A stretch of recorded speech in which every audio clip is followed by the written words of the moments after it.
আমি নিয়মিত 5 ওয়াক্ত নামাজ জামাতে আদায়ের চেষ্টা করি, কিন্তু একদিন ভ্রমণের কাজে ঈশার নামাজ বাদ পড়ে যায়। আমি ওই নামাজ কখন কিভাবে কাজা করব? নামাজ কাজা করা আগে একটা প্রশ্ন করি। আপনি দৈনিক 3 বার খান না?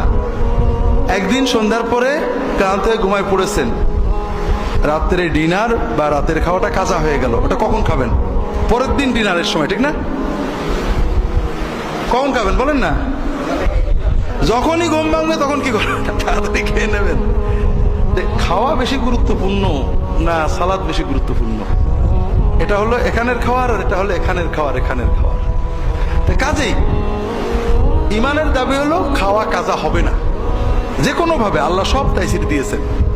যদি কখনো মনের অজান্তে নামাজ পড়বো, ঈশার আজানে আমি ঘুমিয়ে পড়েছি, ক্লান্ত হয়ে রাত 12টা 1টা 2টোয় আসছি যে আমি ফজর পড়বো, উঠতে পারিনি, এরকম অনিচ্ছাকৃত যদি হয়, আউয়াল সেই প্রথম ঘুম ভাঙার সঙ্গে সঙ্গে, অথবা মনে পড়া, কখনো কোনো ভুলেও হতে পারে, আপনার মনে আছে আপনি নামাজ পড়েছেন, হঠাৎ মনে পড়লে নামাজ পড়িনি, মনে পড়ার সঙ্গে সঙ্গে বা ঘুম ভাঙার সঙ্গে সঙ্গে সবচেয়ে আগে নামাজটা যদি পড়েন, তাহলে অনিচ্ছাকৃত কাজা হওয়ার গুনাহটা থেকে বেঁচে যাবেন, তবে ওয়াক্ত মতো পড়ার ফজিলতটা পাবেন না।